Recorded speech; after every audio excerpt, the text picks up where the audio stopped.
بسم الله الرحمن الرحيم. السلام عليكم ورحمة الله وبركاته.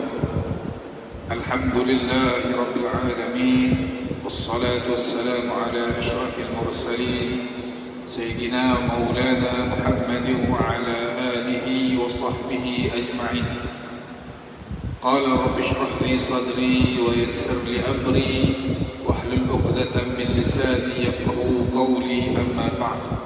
Alhamdulillah, pertama dan utamanya marilah kita merafak syukur hadirat Allah Subhanahu wa taala pada tengah hari ini kita dapat sama-sama melaksanakan solat fardu zuhur berjamaah.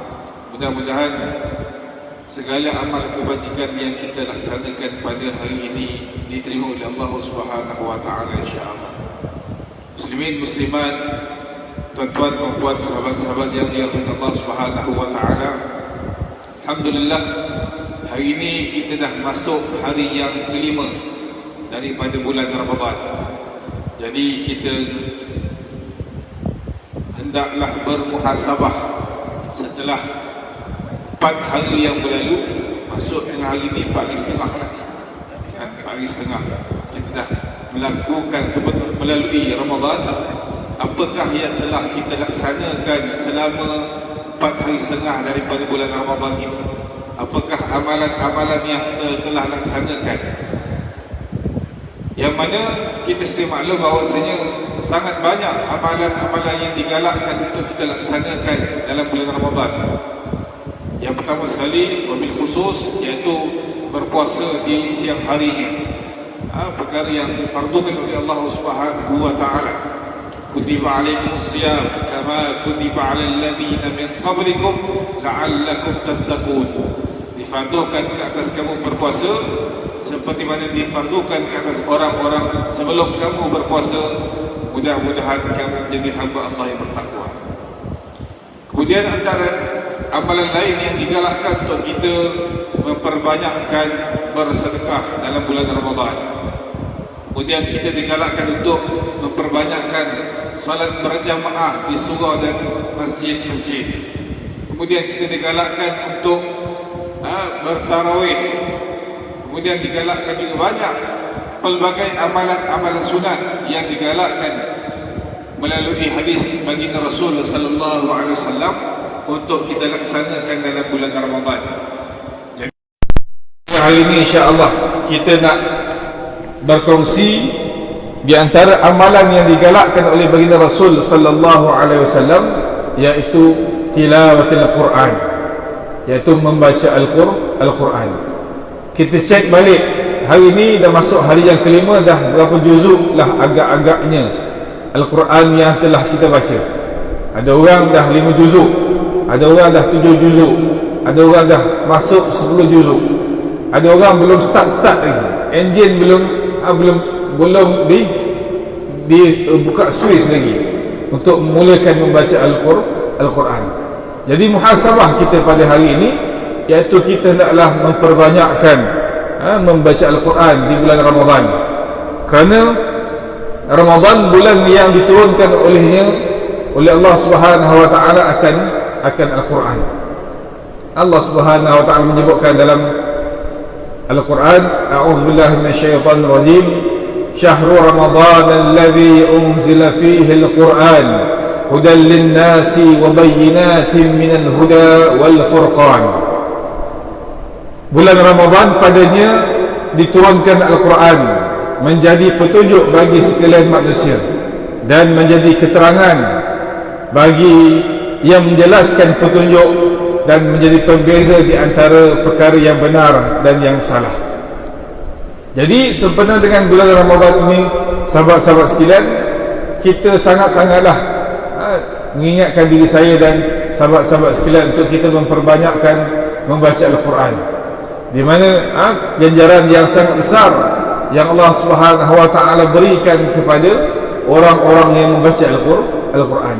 Di mana Nabi sallallahu alaihi wasallam pun dalam bulan Ramadan membaca Al-Quran bersama dengan Jibril alaihissalam. Dalam hadis Nabi SAW menyebutkan bahawasanya yang bermaksud sesungguhnya Jibril akan mengulang bacaan Al-Quran bersama dengan Nabi sallallahu alaihi wasallam pada setiap tahun sekali, dan ketika tahun kewafatan Nabi sallallahu alaihi wasallam Jibril mengulangnya sebanyak 2 kali. Dan kalau kita lihat, bila mana kita nak membaca Al-Quran ini, sahabat-sahabat sekalian, kita hendaklah tahu bagaimana cara untuk mempelajari Al-Quran. Al-Quran ini perlu dipelajari. Belajar dengan cara kita berguru, dengan cara kita bertalaqi. Cari guru yang boleh mengajarkan kita akan Al-Quran, kerana ia berdasarkan peristiwa di mana Nabi SAW sendiri diajar oleh Jibril AS secara bertalaqi. Di samping itu, Nabi SAW akan belajar Al-Quran dengan Jibril pada setiap tahun, melainkan pada tahun kewafatan baginda Nabi SAW sebanyak 2 kali. Dalam hadis disebutkan bahawasanya Jibril membacakan Al-Quran kepadaku setiap tahun sekali, dan sesungguhnya Jibril membacakan Al-Quran kepadaku pada tahun ini sebanyak 2 kali. Aku tidak melihatnya, melainkan isyarah bahawa ajalku telah pun datang. Maknanya tahun kewafatan baginda Rasul sallallahu alaihi wasallam, Jibril datang 2 kali untuk membaca Al-Quran bersama dengan Nabi sallallahu alaihi wasallam. Jelas bahawa Al-Quran ini perlu dipelajari melalui dengan kita berguru dan bertalaqi. Maknanya bukan kita baca sendiri-sendiri, bukan kita faham sendiri-sendiri. Sebab kalau kita baca sendiri, belajar sendiri, faham sendiri, kita takut guru kita adalah syaitan. Kerana disebutkan bahawasanya barang siapa yang mempelajari satu ilmu tanpa berguru, maka gurunya adalah syaitan. Dan ini juga merupakan sebagai sunnah para salafus salih yang diamalkan oleh para sahabat apabila mereka mengambil atau mempelajari terus daripada Nabi sallallahu alaihi wasallam. Setelah itu Nabi sallallahu alaihi wasallam mengutuskan para sahabat ke beberapa tempat untuk mengajarkan Al-Quran kepada orang lain. Ini juga diamalkan oleh generasi selepas daripada sahabat seperti tabi'in, tabi'in, dan sampailah kepada kita hari ini. Maknanya membaca Al-Quran, belajar Al-Quran dengan bertalaqi, dengan berguru. Dan kita sedia maklum bahawasanya bila mana kita membaca Al-Quran, sangat besar ganjaran yang diberikan oleh Allah Subhanahu wa ta'ala, dan dia menjadi syafaat kepada kita di hari kiamat. Nabi SAW menyebutkan dalam satu hadis riwayat Muslim, Iqra'ul Quran fa innahu ya'ti yawmal qiyamah syafi'an li ashabi. Bacalah Al-Quran, sesungguhnya Al-Quran akan datang kepada si pembacanya pada hari kiamat untuk memberikan syafaat. Dan terdapat juga hadis yang menyatakan bahawa puasa dan Al-Quran akan memberi syafaat kepada orang-orang yang melakukannya pada hari kiamat. Dia ada 2 pemberi syafaat di hari kiamat besok, iaitu yang pertama sekali puasa, dan yang kedua Al-Quran. Disebutkan as-siyamu wal-Quranu yashfa'ani lil-'abdi yawmal qiyamah. Yaqulu as-siyam ay rabb mana'atuhu at-ta'am wash-shahawat bin-nahar fayashfi'ni fihi fayaqulu al-Qur'an mana'atuhu an-nawma bil-layli fayashfi'ni fihi qala fayushaffa'an. Puasa dan Al-Quran akan memberi syafaat buat hamba pada hari kiamat. Puasa berkata, wahai Tuhan, aku telah menahannya daripada makan dan syahwat pada siang harinya, maka izinkan aku memberi syafaat kepadanya. Ini puasa, tuan. Kelebihan kita berpuasa. Puasa juga akan memberi syafaat kepada kita di hari kiamat, yang mana semua orang mengharapkan syafaat pada hari kiamat. Yang kita sedia maklum bahawasanya di hari kiamat besok macam-macam suasana berlaku pada individu masing-masing. Semuanya mengharapkan pelbagai syafaat daripada amalan yang pernah dilakukan. Wa majtama'a qaumun fi baitin min buyutillah yatluna kitaballah wa yatadarasunahu bainahum illa nazalat alaihimus sakinah wa ghashiyatuhumur rahmah wa hafathumul malaikah wa dzakarallahu fi man 'indah wa man batta'a bihi 'amalu lam yusri' bihi nasabuh. Dan tidaklah satu kaum itu berkumpul di rumah-rumah Allah, yakni masjid, sambil membaca Al-Quran dan mempelajarinya sesama mereka, melainkan turunnya ketenangan kepada mereka, diliputi oleh rahmat Allah Subhanahu wa taala, serta malaikat mengerumuninya, dan Allah menjadikan makhluk-makhluk yang berada di sisinya menyebut-nyebut mereka.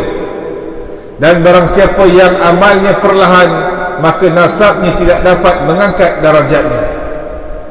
Ini antara kelebihan bila mana kita berada di rumah Allah Subhanahu wa taala, kita buat halaqah Al-Quran.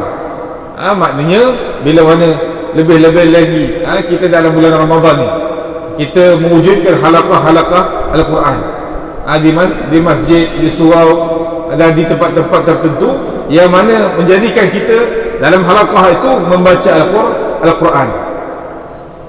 Dan bila mana khususnya ketika mana kita berada di masjid, Allah Subhanahu wa taala menurunkan ketenangan kepada kita ketika mana kita berada dalam halaqah membaca Al-Quran. Kemudian disebutkan juga bahawasanya orang yang membaca Al-Quran ini diberi ganjaran yang sangat luar biasa oleh Allah Subhanahu wa taala. Nabi SAW menyebutkan, man qara'a harfan min kitabillah falahu bihi hasanah wal hasanatu bi'ashri amthaliha la aqulu alif lam mim harfun walakin alifun harfun wa lamun harfun wa mimun harfun. Sesiapa yang membaca satu huruf daripada Al-Quran, maka baginya satu kebaikan dengan bacaan tersebut. Satu kebaikan dilipat gandakan menjadi 10 kebaikan seumpamanya. Dan Nabi SAW menyebutkan, aku tidak mengatakan alif lam mim itu sebagai satu huruf, akan tetapi alif itu satu huruf, lam itu satu huruf, dan mim itu satu huruf. Maknanya bila mana kita membaca Surah Al-Baqarah, permulaan Surah Al-Baqarah, kita baca alif lam mim, maksudnya ada 3 huruf yang telah kita sebutkan, didarab dengan 10, jadi 30 ganjaran yang diberikan oleh Allah Subhanahu wa taala. Itu kalau kita baca alif lam mim sahaja. Kalau kita baca Bismillahirrahmanirrahim, kan? Bismillahirrahmanirrahim ada berapa huruf tuan? Ada berapa huruf? 29 huruf. 12. Baca Bismillahirrahmanirrahim sahaja dia ada 29 huruf, kemudian didarabkan dengan 10, maka dia jadi 290 ganjaran pahala yang diberikan oleh Allah Subhanahu wa taala kepada kita. Itu kalau kita baca Bismillahirrahmanirrahim. Kalau kita baca suratul Fatihah, surah Fatihah lagi banyak, kan? Ada 143 huruf. Huruf ni bukan dia punya ayat, huruf dalam suratul Fatihah ada 143 huruf. Didarabkan dengan 10, jadi 1430 ganjaran pahala yang Allah Subhanahu wa taala berikan kepada mereka yang membaca hanya suratul Fatihah sahaja. Kalau kita baca suratul Baqarah lagi banyak, 25,500 huruf. Ni saya tak kira tuan, kita tanya Syekh Google.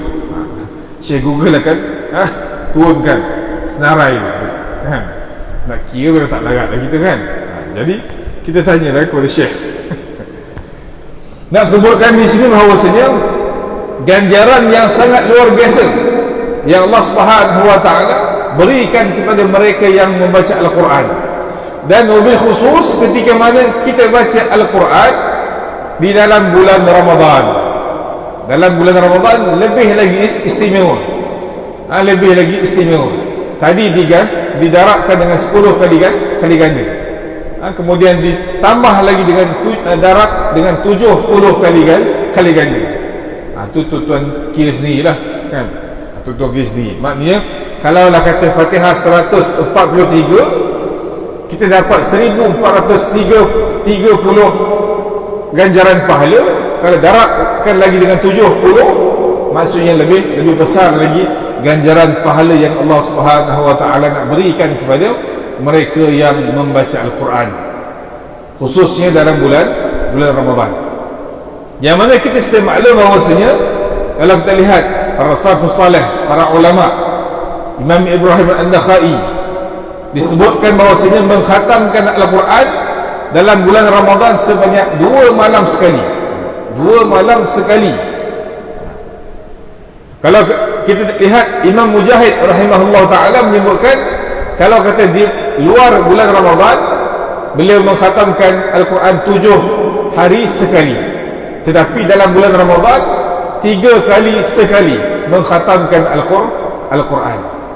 Itu belum kita tengok lagi Imamuna Asy-Syafi'i rahimahullah ta'ala mengkhatamkan Al-Quran sebanyak 60 kali dalam sebulan Ramadan.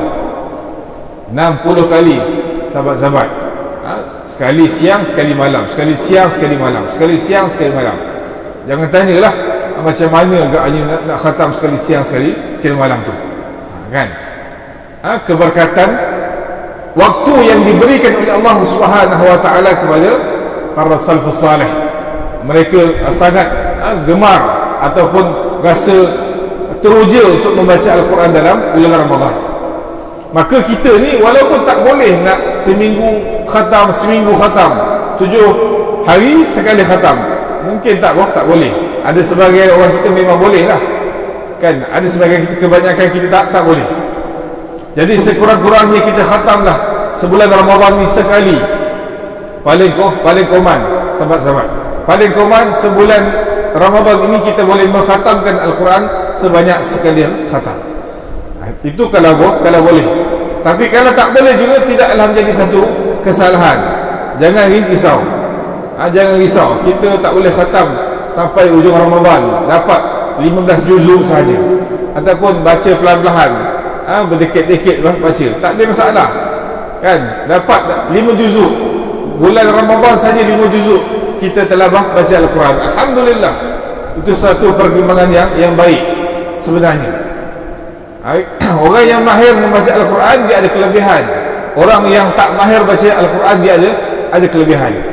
Kalau kita yang mahir, alhamdulillah, kita boleh khatam sebulan Ramadan 30 juzuk. Orang yang tak mahir baca pelan-pelan, baca merangkak-rangkak, tidak ada masalah. Teruskan membaca Al-Quran. Sebab Nabi SAW menyebutkan allazi yaqra'ul Quran wa huwa mahirun bihi ma'as safaratil kiramil bararah wallazi yaqra'ul Quran wa yata'atta'u fi wa huwa 'alaihi syaqun lahu ajran. Orang yang mahir membaca Al-Quran dia akan bersama dengan malaikat yang mulia. Itu bagi orang yang mahir.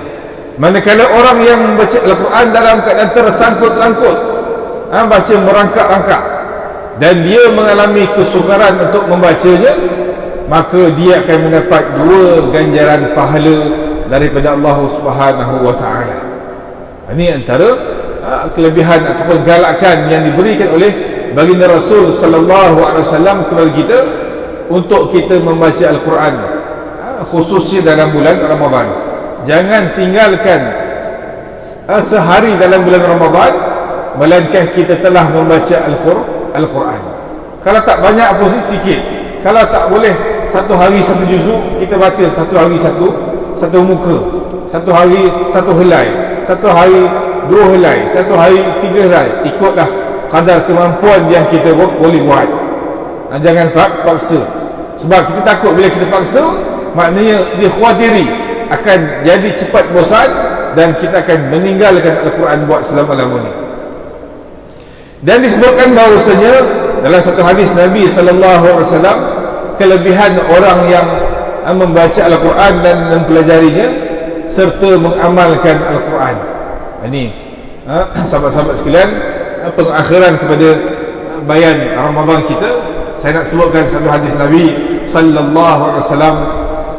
An Abdullah bin Buraidah al-Aslami an abihi radhiyallahu anhu qala Rasulullah sallallahu alaihi wasallam man qara'a al-Quran wa ta'allamahu wa 'amila bih albisa walidahu yawm al-qiyamati tajan min nuri daw'uhu mithla daw'i syamsi wa yuksa walidahu hullatani la yakuma bihima ad-dunya fayaqula bima kusina fayaqal bi akhadhi walidikum al-Quran. Hadis rawahul Hakim. Barang siapa yang membaca Al-Quran, mempelajarinya dan mengamalkannya, maka dipakaikan kepada kedua orang tuanya pada hari kiamat esok mahkota daripada cahaya yang sinarnya bagaikan sinar matahari, dan dikenakan pada kedua orang tuanya dua perhiasan yang nilainya tiada bandingannya di dunia. Kedua orang tuanya pun bertanya, ibu ayah kita akan rasa pelik, rasa hairan, kenapa tiba-tiba pula aku dapat mahkota dari syurga ni? Kan? Itu masa di hari akhirat. Kedua orang tuanya pun bertanya, mengapakah boleh aku dipakaikan segala bentuk kehormatan ini? Maka dijawab, kerana anak kalian telah membawa, yakni berpegang teguh kepada Al-Quran. Anak kedua orang tua ini telah membacanya, telah mempelajarinya dan telah mengamalkan isi kandungan Al-Quran, maka ketika itu di hari akhirat esok ibu dan ayahnya akan dipakaikan dengan mahkota yang sinarnya sebagai sehebat sinar cahaya matahari pada hari kiamat kelak.